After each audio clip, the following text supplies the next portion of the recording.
Yang terakhir, saya jemput Yang Berhormat Papar, 15 minit. Bismillahirrahmanirrahim. Terima kasih saya ucapkan kepada Yang Dipertua, Datuk Yang Dipertua, Pelan Pemulihan Negara yang diilhamkan sejak pentadbiran kerajaan pimpinan Yang Berhormat Pragu telah gagal menggariskan pengisian yang mengutamakan pembangunan sosial dan ekonomi rakyat. PPN tersebut dilihat hanya gairah mengajar misi peralihan fasa, tiada pelan perancangan yang spesifik yang ditumpukan oleh kerajaan untuk mengendalikan pelan pemulihan negara secara holistik. Dalam kegairahan kerajaan menjayakan kadar vaksinasi nasional, kami di Sabah masih lagi terkapai-kapai mencari sesuap nasi untuk kelangsungan hidup bagi hari-hari mendatang di waktu pandemik ini. Waktu PKPD dilaksanakan sangat lama, di mana tempat-tempat yang terlibat tidak dibagi bakul makanan terlebih dahulu. Begitu juga dengan bantuan kewangan untuk penduduk-penduduk yang tertekan, terutamanya orang-orang yang sakit dan anak-anak yang memerlukan pampers, susu dan sebagainya yang benar-benar memerlukan.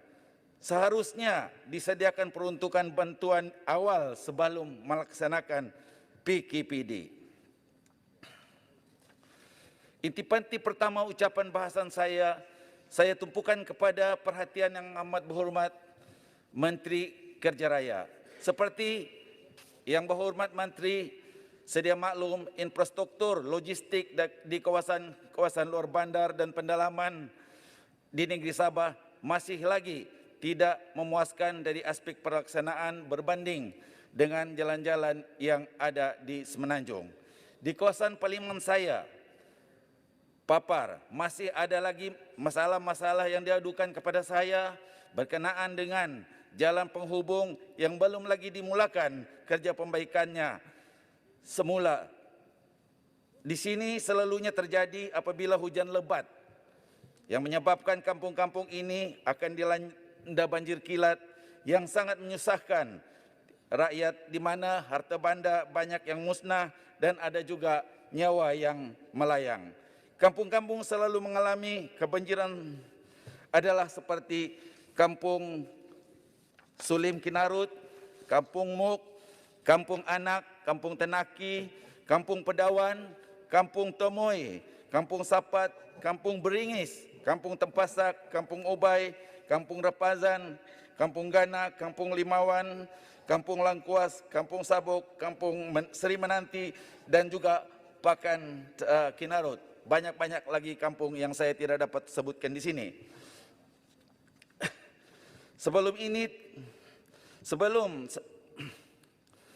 Masalah tersebut bukan saja membentutkan pergerakan dua hala penduduk kampung untuk melakukan aktiviti ekonomi harian, malah pada waktu pandemik ini juga ia sukar melaksanakan program-program mobilisasi vaksinasi.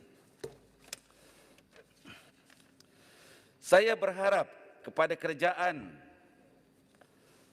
supaya dapat menyegerakan apa jua yang telah dirancang bagi menyelesaikan kerja-kerja pembangunan jalan raya, tembatan banjir, perparitan di kawasan-kawasan luar bandar di Paliman Papar khususnya. Saya juga ingin meminta Yang Amat Berhormat Menteri berkenaan untuk memperjelaskan perkara-perkara berikut. 1. Apakah kerja-kerja pembaikan jalan, penghubung luar bandar dan jalan utama di Paliman Papar yang belum lagi masuk masa pembinaan? Kedua, apakah isu-isu yang menjadi sebab kepada penangguhan kerja-kerja pembinaan infrastruktur jalan raya di kawasan Paliman saya, sedangkan notis permulaan kerja telah dikeluarkan seawal tahun 2019? Ketiga, apakah usaha kerajaan Jabatan Kerja Raya Persekutuan dalam mengenal pasti struktur-struktur pada jalan-jalan kampung yang sentiasa berhadapan dengan kerusakan pasca banjir yang turut menjejaskan tanaman-tanaman para pesawah dan kediaman mereka? Keempat, apakah bentuk teknologi baru yang dikenal pasti oleh Kementerian Kerja Raya bagi memastikan kerja-kerja penurapan dan pembinaan semua jalan raya di kawasan-kawasan pendalaman di negeri Sabah bersifat tahan lama dan mengambil kira keadaan persekitaran yang turut menjadi faktor mortality sesebuah jalan raya yang dibina. Datu yang dipertua, dipapar pertanian merupakan penyumbang kepada perolehan ekonomi rakyat setempat. Sebab itu, setiap kali datangnya musibah banjir, survival para pesawah dan pengusaha tanaman hijau terjejas teruk. Kegawatan hasil tani di negeri Sabah semakin membimbangkan, lebih-lebih lagi dalam keadaan di mana perintah kawalan pergerakan dikuasa-kuasakan di kawasan-kawasan luar bandar tertentu di Sabah dan kawasan-kawasan Peliman Saya tidak terkecuali. Seperti di Kampung Binuni, Kampung Takis dan Kampung Kelenahan juga telah tidak terkecuali daripada kesusahan ini. Memandangkan Menteri yang bertanggung jawab dalam perihal pertanian adalah orang Sabah, saya ingin mengajukan beberapa soalan untuk respon yang berhormat Menteri. Pertama, berapakah jumlah peruntukan yang telah dibelanjakan setakat Ogos 2021 untuk para pesawah dan petani di seluruh Sabah dari aspek bantuan tunai dan peralatan pertanian, khususnya yang berkenaan yang terkesan disebabkan penutupan sektor ekonomi sepanjang tempoh darurat yang lepas. Kedua, apakah bentuk pengendalian yang telah dilakukan bersama-sama Kerajaan Negeri Sabah terhadap tanaman-tanaman pertanian berskala besar dan sederhana yang turut terkesan disebabkan masalah bekalan air bersih dan banjir yang tidak menentu. Ketiga, apakah bantuan bentuk perancangan yang boleh menempatkan para petani dan pesawah di kawasan Peliman Papar dalam menjayakan dasar agro makanan negara 2021 hingga 2030 yang membolehkan mereka berpartisipasi dalam menyumbang hasil-hasil tanaman mereka. Dasar-dasar berkaitan pertanian seperti dasar agro makanan negara perlu diperkukuhkan dengan memperlibatkan petani-petani serta pesawah-pesawah di kawasan di luar Bandar Sabah yang tidak dilengkapi dengan jantera dan kelengkapan pertanian yang berteknologi tinggi. Di situ, kementerian boleh meningkatkan keberkesanan penyaluran bantuan bersasar kepada golongan-golongan petani di samping memperkayakan hasil ekonomi tempatan menerusi aktiviti pertanian yang sewajarnya dijadikan fokus terpenting dalam pemulihan ekonomi rakyat luar bandar. Tuan yang dipertua, dalam berbicara soal ekonomi rakyat, kita tidak terlepas daripada memikirkan soal pengangguran. Saya menyambut banyak penumbuhan Majlis Pekerjaan Negara yang turut dikendalikan oleh Yang Amat Berhormat Senator Menteri Kewangan. Namun, seperti majlis-majlis kelolaan kerajaan yang lain, MPN dilihat tidak memperincikan elemen kelisterian yang membolehkan penciptaan pekerjaan di bawah majlis tersebut bukan hanya sekadar melepaskan batuk di tangga. Seperti Yang Amat Berhormat Menteri sedia maklum, kadar pengangguran nasional telah meningkat kepada 4,8% pada Jun lepas. Kenaikan tersebut juga bermaksud jumlah rakyat Malaysia yang tidak mempunyai pekerjaan meningkat sebanyak 40,000 orang. Peningkatan tersebut juga merangkumi mereka yang hilang kerja disebabkan diberhentikan oleh majikan yang bergelut dengan masalah kealiran kewangan perniagaan yang tidak stabil. Berdasarkan dapatan kajian yang dilepurkan oleh Portal Ekonomi Rakyat, golongan yang masih mempunyai pekerjaan tetapi dirihatkan buat sementara waktu meningkat secara mendadak, iaitu daripada 139,600 orang kepada 800,100 orang. Awal Ogos lalu, Yang Berhormat Menteri ada menyatakan bahawa sebanyak 320,000 peluang pekerjaan telah berjaya dicipta di bawah Majlis Pekerjaan Negara. Berhubung dengan perkara di atas, saya ingin meminta Yang Berhormat Menteri menyatakan, pertama, daripada jumlah pekerjaan yang berjaya dicipta oleh MPN, berapa jumlah pekerjaan yang disediakan buat rakyat negeri Sabah yang termasuk dalam kumpulan fully unemployed setakat Jun yang lalu. Kedua, setakat sektor-sektor yang beroperasi di negeri Sabah yang terlibat dalam menjayakan penciptaan pekerjaan di bawah MPN. Ketiga, bentuk gesaan dan galakan daripada kerajaan agar penyediaan peluang pekerjaan oleh pihak swasta benar-benar dibuat bersandarkan pendapatan garis kemiskinan negeri Sabah, yaitu RM2,537. Keempat, daripada angka tersebut, berapakah kuota yang tersedia buat graduan baharu di negeri Sabah?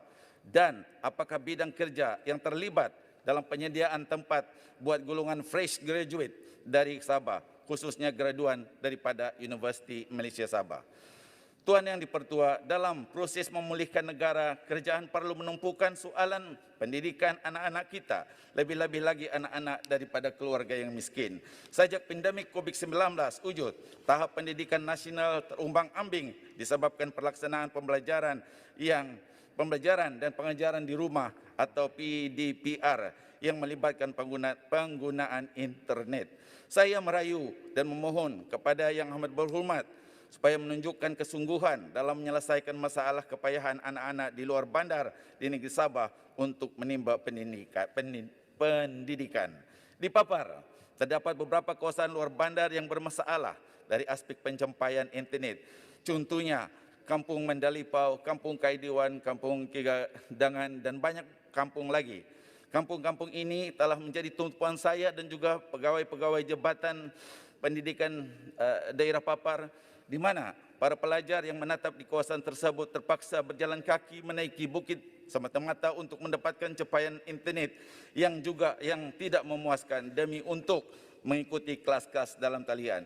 Ini bukan saja terjadi di luar bandar, tetapi ia juga terjadi di kawasan-kawasan yang dekat bandar. Saya berasa sedih kerana anak-anak di kawasan luar bandar di Sabah terpaksa bersangkang mata menelaah pelajaran secara bersendirian disebabkan mereka tidak memiliki kemudahan pembelajaran seperti komputer riba, tablet dan sebagainya. Berkenaan dengan sekolah daib, saya harap dengan adanya timbalan menteri dari Sabah, isu sekolah daib ini tidak lagi menjadi isu berbangkit di dalam Dewan ini. Kita juga mengharapkan Yang Berhormat timbalan menteri dari Kimanis akan menekankan dan menumpukan aspek continuity terhadap kerja-kerja pembaikan sekolah-sekolah daib di negeri Sabah. Ini adalah peluang yang terbaik untuk negeri Sabah. Sejak sisi Dewan Rakyat yang pertama, isu sekolah daib ini akan menjadi intipati wajib dalam perbahasan saya. Namun sehingga kini, dengan baki 3 bulan sebelum kita memasuki tahun 2022, masalah sekolah daib masih lagi belum dapat diselesaikan. Di Papar, infrastruktur fasiliti sekolah harian Basrama masih lagi di tahap yang menyedihkan dan serba kekurangan. Persekitaran sekolah yang tidak kondusif turut berpunca disebabkan keadaipan fasiliti-fasiliti di asrama mereka. Katil, tilam, tandas dan macam-macam lagi belum dibaiki dan diganti, biarpun aduan dan laporan bertulis sudah disampaikan secara kerap kepada Jabatan Pendidikan Negeri Sabah dan Kementerian Pendidikan sendiri. Keadaipan itulah yang menjadikan punca kepada kemerosotan kualiti pendidikan di negeri Sabah. Saya mewakili anak-anak pelajar seluruh negeri Sabah. Sekali lagi ingin menegaskan agar peluang kedua yang diberikan kepada Yang Amat Berhormat Menteri untuk mengemudi portfolio pendidikan dapat dimanfaatkan dengan penuh rasa tanggungjawab dan keikhlasan. Tuan Yang Dipertua, berkenaan dengan kesihatan, banyak persoalan yang saya ingin utamakan berkaitan dengan program imunisasi kebangsaan, yaitu PIK, yang mana Yang Berhormat Menteri Kesihatan. Pertama, apakah pelan koordinasi yang telah disediakan oleh kementerian bagi memastikan program mobilisasi vaksinasi community atau MOVAC dapat memupukaskan pemberian vaksin kansino yang telah pun tiba di negeri Sabah pada 25 Ogos yang lepas. Kedua, apakah usaha yang telah digerakkan oleh KMM bagi mewujudkan pusat pemberian vaksin PPV khas untuk pelajar-pelajar sekolah di kawasan di luar bandar di Sabah seperti yang disarankan oleh Kesatuan Perkhidmatan Perguruan Malaysia. YB minta rumuskan YB, 1 minit.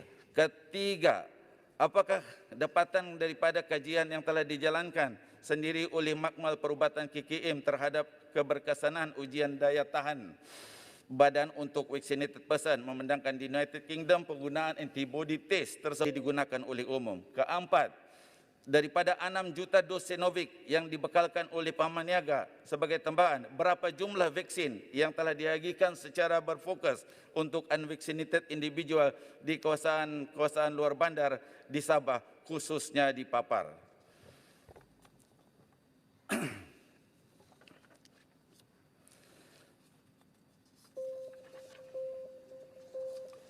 Tuan Yang Dipertua, sekian sajalah ucapan perbahasan. Baik, terima Saya kasih. menjunjung kasih titah yang di Pertuan Agung. Saya menyokong dengan harapan agar segala yang baik untuk negeri Sabah dapat dipercepatkan. Terima kasih Yang Berhormat Papar. Yang Berhormat, mesyuarat Dewan hari ini ditangguhkan sehingga jam 10 pagi.